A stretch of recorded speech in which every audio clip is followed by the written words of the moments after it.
Bonjour à toi et bienvenue sur l'émission En Amour. Je suis Nicolas, l'auteur du blog graindecoeur.fr et je te souhaite la bienvenue sur le podcast. Aujourd'hui c'est l'épisode 35 et je l'ai intitulé Faire l'amour plus souvent, ça vous dit ou ça te dit. Parce que je te tutoie dans le podcast, je trouve que c'est un peu plus agréable de se parler directement et si jamais tu viens interagir avec moi, tu peux aussi volontiers me tutoyer, que ce soit dans les commentaires, que ce soit sur le blog, dans le podcast, peu importe.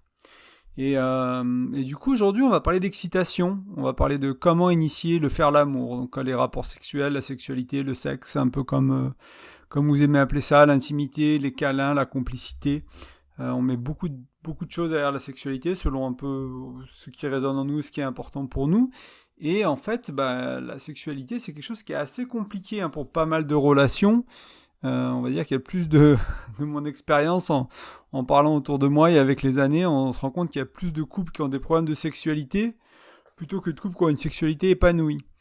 Et comme beaucoup de choses dans le couple et dans beaucoup d'autres aspects de la vie, c'est souvent un manque de connaissances, un manque d'outils, on ne sait pas comment faire, on ne sait pas comment mieux faire, on ne sait pas comment bien faire l'amour, on ne sait pas comment initier le faire l'amour, on ne sait pas résoudre les problèmes, on communique mal, on n'a pas les bons outils dans notre caisse à outils en fait pour régler ces problèmes-là, et du coup on les règle pas, et du coup ça avance pas, et souvent ça se dégrade au fil de la relation, et jusqu'à ce qu'on soit un peu désespéré, qu'on aille chercher, je sais pas, de l'aide à l'extérieur, que ce soit un coach, je peux vous accompagner en coaching, moi, pour vous aider là-dessus, que ce soit un thérapeute, ou même un thérapeute, un psychologue qui va vous accompagner, qui va pouvoir vous aider. Alors, dans cette partie-là du podcast, en fait, j'aurais aimé vous donner aussi quelques les raisons les plus courantes, en fait, on va dire, qui font que ça marche pas sexuellement. Et dans le podcast aujourd'hui, sur les 5 raisons que je vais énumérer, on va avoir des réponses à 2 de ces raisons. Il y en a plein d'autres, c'est pour ça que j'ai pas nécessairement fait un podcast qui va répondre à tout. Ces outils qu'on va voir aujourd'hui, ces pépites, ces clés, ces peut-être manières de faire vont vous aider en fait à débloquer plus que ces 2 situations-là, mais elles vont répondre clairement à 2 que j'ai identifiées. Donc une des choses, on va dire que j'ai souvent vues et que j'ai vécu moi-même, c'est on ne sait pas initier le faire l'amour, on ne sait pas initier les rapports, on ne sait pas initier la sexualité. Il y a une sorte d'être maladroit envers la jante féminine dans mon cas, ou dans la jante masculine peut-être pour mesdames, ou peu importe quelles que soient vos préférences en fait. Mais voilà, il y a ce côté on est un peu maladroit, des fois on est un peu dans notre enfant, des fois on est un peu dans le trop direct, et on a un peu du mal à trouver comment vraiment séduire notre partenaire, et comment tout doucement on va dire commencer les préliminaires. D'une certaine manière, même si ça ne veut pas dire grand-chose selon ce que vous aimez partager et comment vous aimez le partager. Là, l'outil principal que je vais partager aujourd'hui va vous aider principalement à ça. Il s'adresse principalement aux gens qui ont un peu de mal, et aussi aux gens d'une manière générale qui n'ont pas assez de sexe, qui ont une sexualité qui ne leur va pas. Aussi, il y a d'autres couples qui ont l'intimité que j'appelle un peu brisée. Souvent, ça vient simplement parce qu'il y a des déconnexions émotionnelles régulières. Donc c'est une manière de dire que vous n'avez pas réussi à maintenir la connexion, et vous avez créé un peu de la distance entre vous en fait, au fil des erreurs, au fil des non-dits, voilà, tout ça cause de la distance, et ça se répercute bien sûr sur votre sexualité. La troisième chose qui est souvent là, c'est qu'on n'aime pas les mêmes choses au lit. Et là on va voir les 4 schémas érotiques, j'en ai déjà parlé peut-être même la semaine dernière, et on va les approfondir un peu, et ça va vous aider à comprendre pourquoi on n'aime pas les mêmes choses au lit, et qu'est-ce qu'on peut faire quand on n'aime pas les mêmes choses au lit, et quelle est un peu l'approche à avoir vis-à-vis de ça, et comment apprendre en fait à parler la langue de l'autre. C'est une métaphore que j'aime beaucoup dans ce cas-là. Quand on a un schéma érotique, et que notre partenaire a un schéma différent, et l'idée c'est de considérer que ce schéma-là est comme si notre partenaire elle parlait, ou il parlait japonais, et nous on est français. On va apprendre à parler ce langage-là. On va développer ça un peu plus loin. La 4e chose, c'était simplement le quotidien qui prend le dessus. On n'a plus le temps, il y a les enfants, il y a le boulot, il y a le stress, il y a d'autres trucs, et du coup on fait plus l'amour. Ou on fait un petit quickie de temps en temps, on se prend 5 minutes et puis c'est fini quoi. Et il n'y a pas vraiment ce temps de qualité, de connexion dans les yeux, dans les émotions, dans les sexes, et qui est important pour les couples, pour le bien-être et pour l'épanouissement du couple. Et enfin, l'une des choses que j'ai identifiées, c'est aussi le timing. C'est-à-dire que certains préfèrent le matin, d'autres la journée, d'autres le soir. Et là aussi, des fois, on a du mal à se trouver, on a du mal à se rencontrer, on a du mal à se croiser. Donc voilà, donc ça c'était un peu les 5 raisons. Et aujourd'hui, les outils vont vous aider un peu avec tout ça, et principalement avec là, on va dire, si on est maladroit pour initier les rapports, parce que peut-être qu'on est blessé aussi dans le couple, hein. Peut-être que les deux le sont, ou qu'on n'est pas bien dans notre femme, pas bien dans notre homme. Et voilà, et aussi pour quand on veut des choses différentes en termes de sexualité, qu'on n'aime pas les mêmes choses. Donc la première méthode que je voulais partager avec vous, elle va peut-être paraître un peu dev perso, ou un peu comme un protocole entre guillemets. Je le conçois tout à fait. Et c'est revenu plusieurs fois dans mon expérience personnelle et dans mes lectures aussi, que en fait, le sexe, la sexualité, ce n'est pas que de l'intuition ou des choses qui se font naturellement. Il y a aussi ce côté où des fois il faut planifier les choses, il faut les organiser, il faut y aller en fait. Il faut se dire voilà, on n'a pas assez de sexe, ça nous va pas, on fait pas assez souvent l'amour, on fait pas l'amour comme on veut.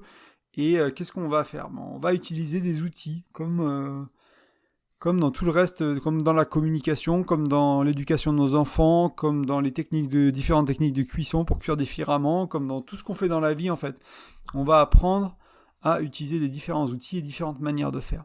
Donc là, vous allez, idéalement, il faudra écouter le podcast avec votre partenaire ou leur expliquer ce que je vais dire ou ce que je viens de dire. Aussi parce que le contexte peut être important. La première étape de cet outil, c'est de faire une liste de chacun de votre côté et de, si possible, de lister au moins 10 choses qui vous excitent. 10 turn-on.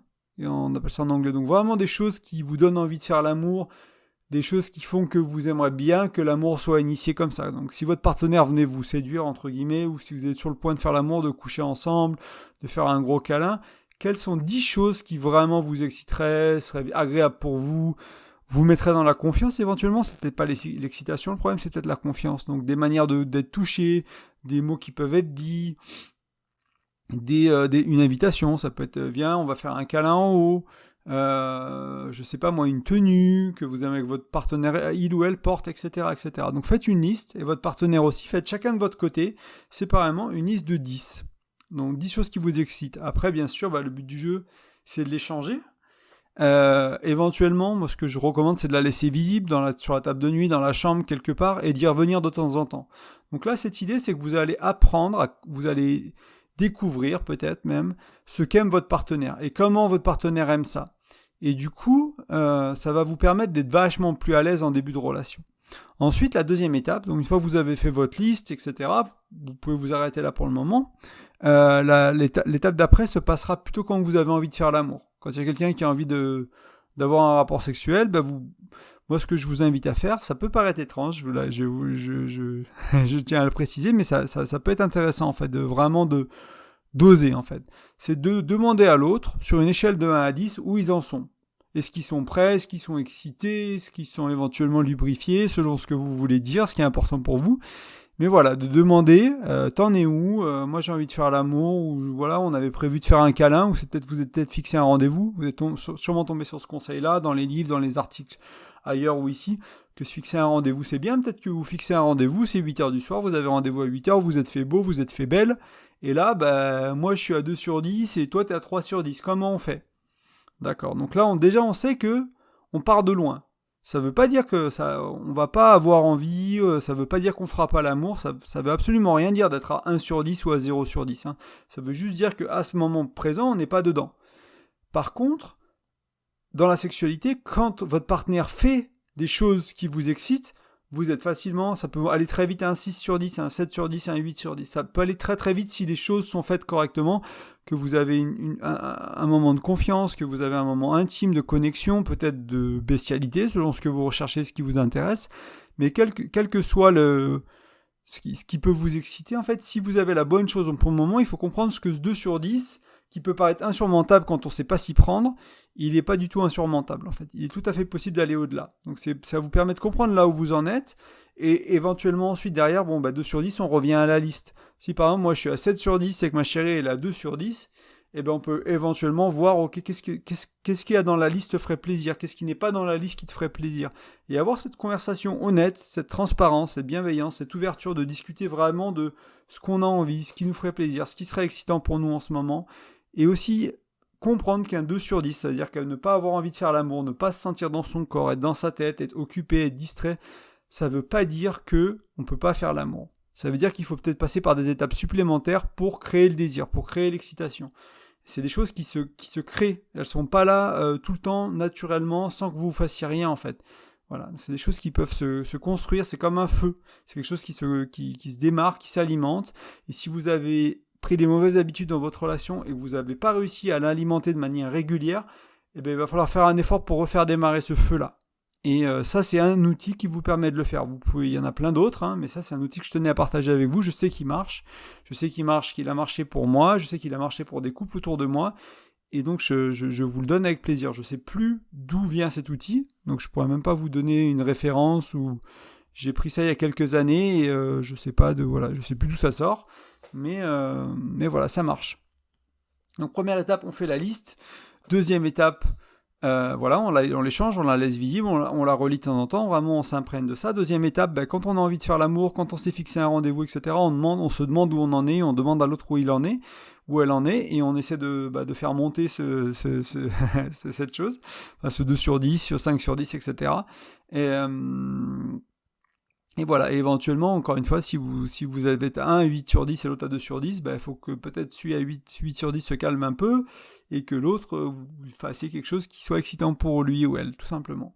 Et c'est aussi simple que ça, c'est avoir une liste de choses, une liste d'outils que vous pouvez utiliser et comprendre où vous en êtes, avoir la conscience avant de faire l'amour d'où vous en êtes. Donc ça devrait vous aider avec un peu de pratique. Au début, ça va paraître très scolaire peut-être comme approche.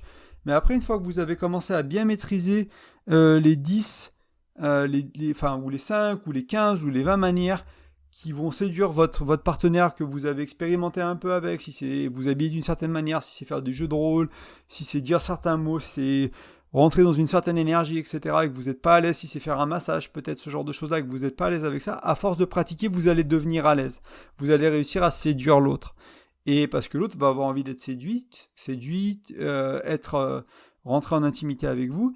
Et il y a ce côté, après il y a la confiance aussi qui est là, parce que si vous faites l'amour dans la bienveillance, dans la douceur, que les besoins sont satisfaits, que les émotions sont accueillies, que vous partagez un bon moment, il n'y a pas de raison de ne pas en avoir plus en fait. Souvent aussi, une des raisons pour lesquelles on fait moins l'amour, c'est parce que le sexe c'est pas bon. Ça nous remplit pas en fait. Donc c'est pas juste souvent on pense que c'est la quantité qui manque.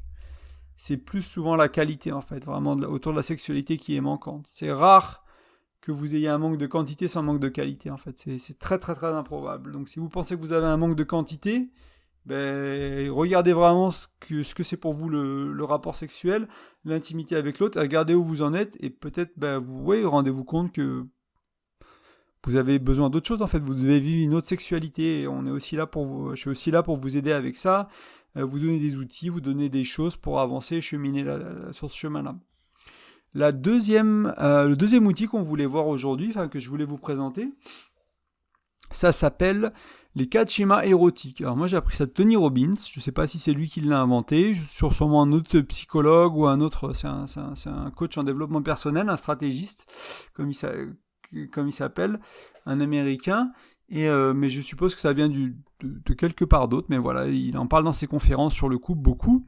Et en fait, c'est à partir du schéma qu'il y a un peu 4 manières d'être autour de la sexualité. Il y a un peu...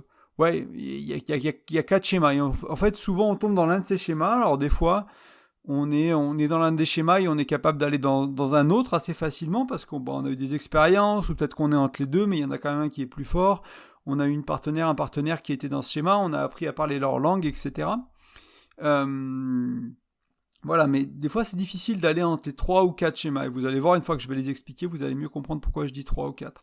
Mais considérez que ces schémas sont une langue. Donc quand je dis le premier, vous dites que c'est du français. Le deuxième, ça va être du japonais. Le troisième schéma, ça va être du chinois. Et le quatrième, ça va être de l'anglais, par exemple.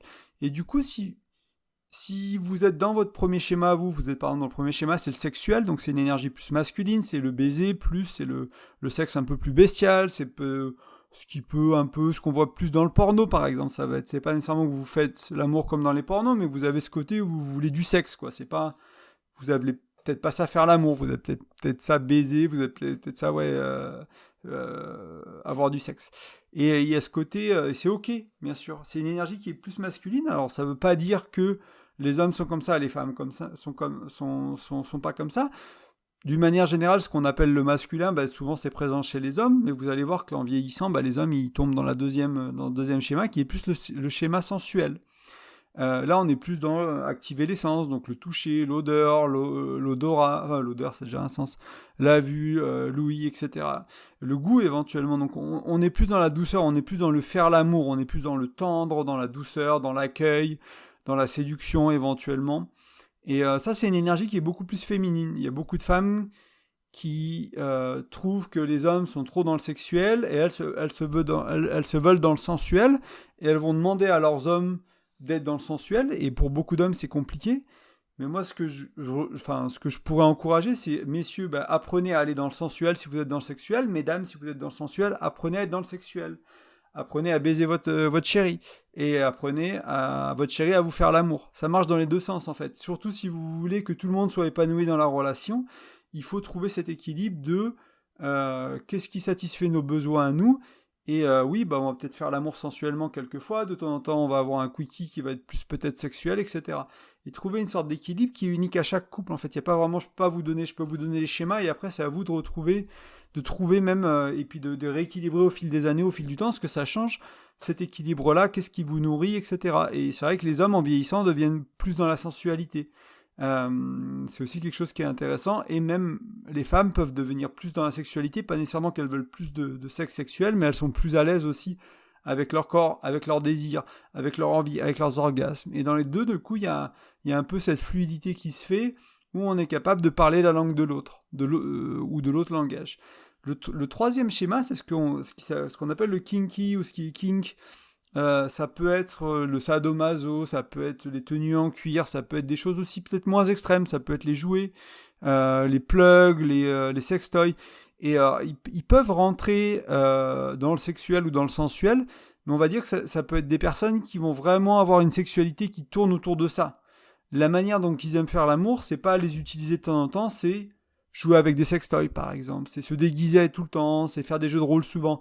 Voilà, c'est une dynamique sexuelle qui est vraiment autour de ce qui peut être un kink.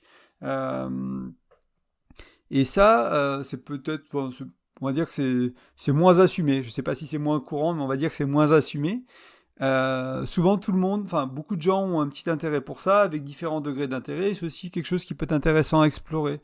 Voir un peu où sont vos intérêts. Donc il y a vraiment une panoplie à faire en termes de sexualité, que ce soit le sexuel, le sensuel, le kink. Vous avez vraiment des tonnes de choses à faire. En plus, moi j'en parle de manière assez succincte sur le blog.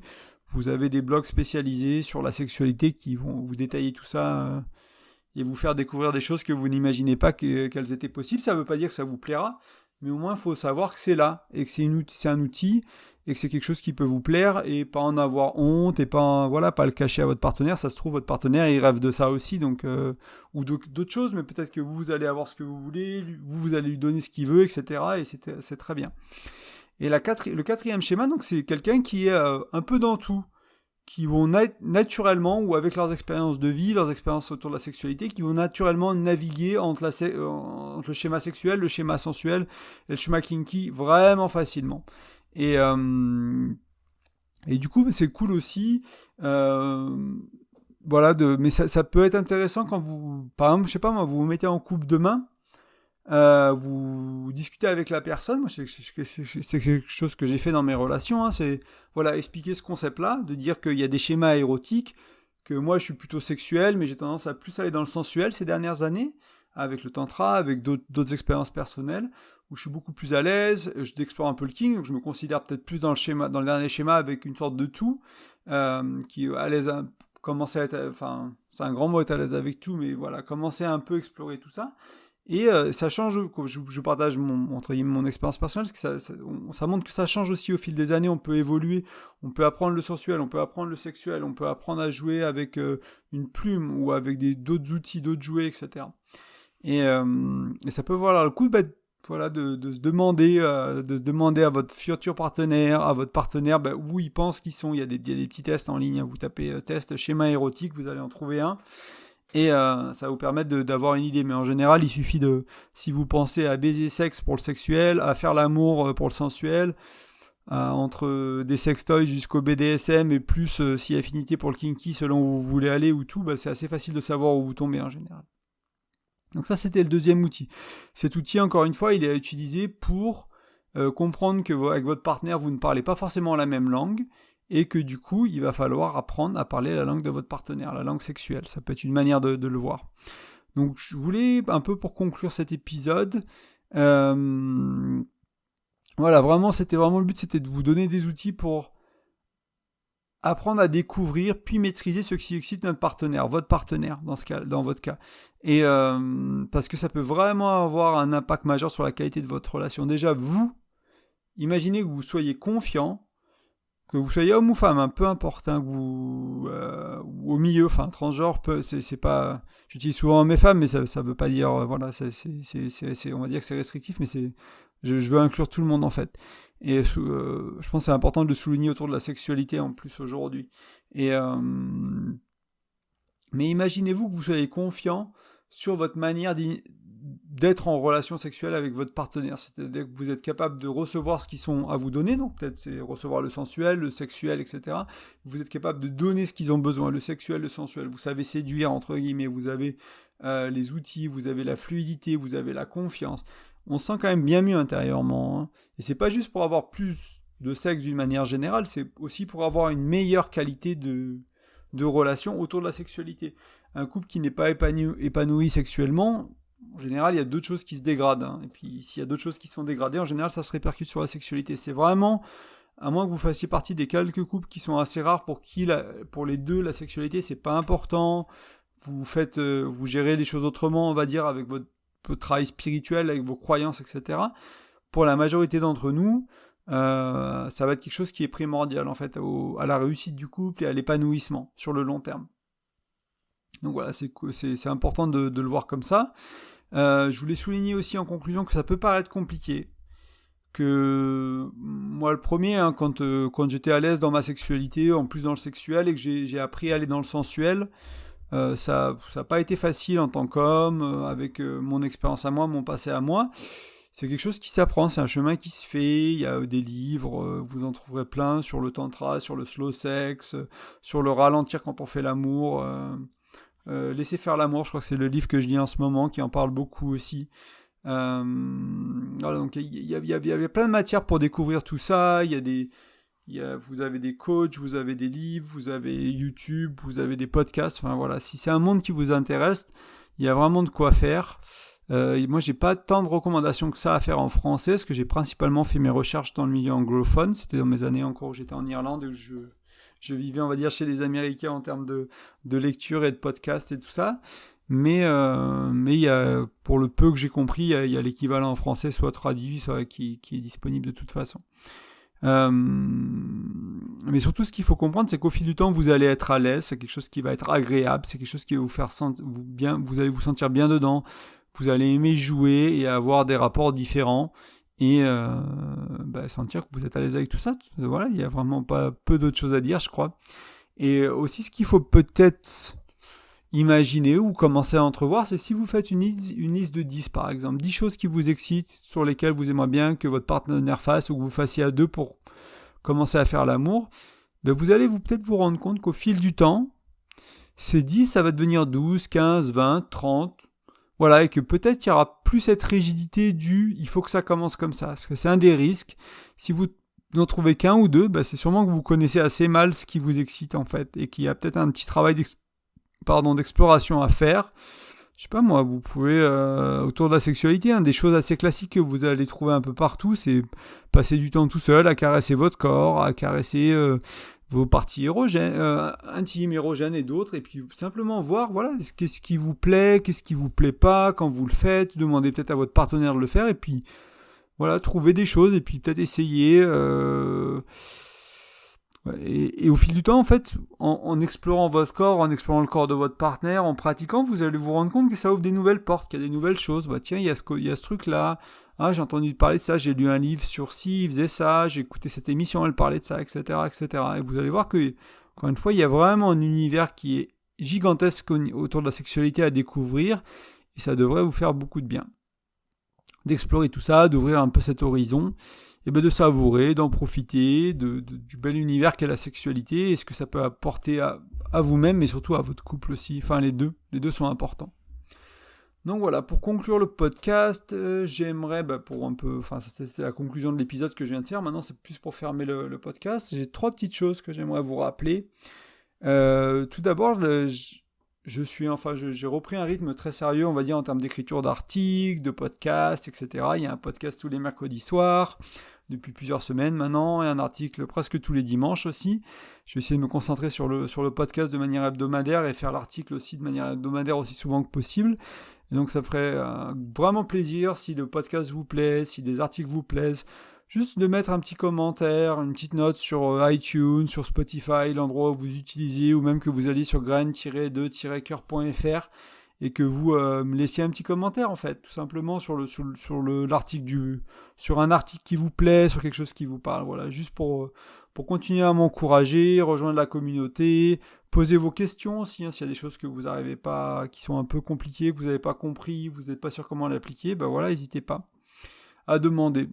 Ensuite, la deuxième chose, c'est que, comme je disais au début de l'émission, j'aimerais vraiment me concentrer sur le coaching et accompagner de plus en plus de gens, que vous soyez seul et que vous ayez du mal à vous mettre en couple, que vous soyez en couple et que vous ayez des problèmes.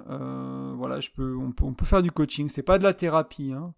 Je tenais à le préciser, je suis pas thérapeute, mais je suis tout à fait heureux de vous coacher et de vous aider à avancer et d'utiliser tous les outils que j'ai découverts ces dernières années, enfin cette dernière décennie, tout ce que j'ai mis en place dans ma vie et les mettre au service de votre couple à vous, mais surtout vous aider à trouver des solutions qui sont adaptées à votre couple, le couple que vous voulez créer, à la situation que vous vivez, et pas juste prendre 3 outils, j'ai un marteau, une scie, un tournevis dans ma boîte à outils, vous les donnez, et que ce soit un peu du copier-coller, quoi, on va dire. C'est vraiment pour vous aider à trouver vos solutions à vous pour votre couple, créer des routines.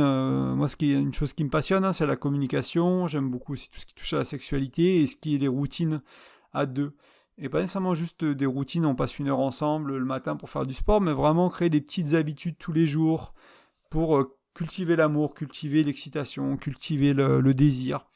Et voilà, donc c'est des choses sur lesquelles je peux vous accompagner, sur lesquelles je peux vous aider.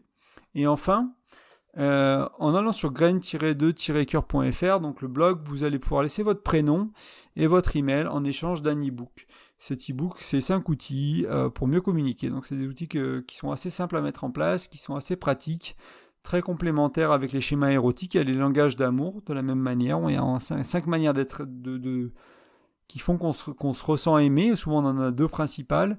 Et si vous les avez opposés avec votre partenaire, il va falloir apprendre à pas lire leur langage là aussi pour qu'ils se sentent aimés. Voilà. Moi écoutez, je vous souhaite une super soirée, journée, matinée, selon quand vous m'écoutez. À très bientôt sur le podcast ou sur le blog et je vous remercie de votre écoute. Allez, ciao.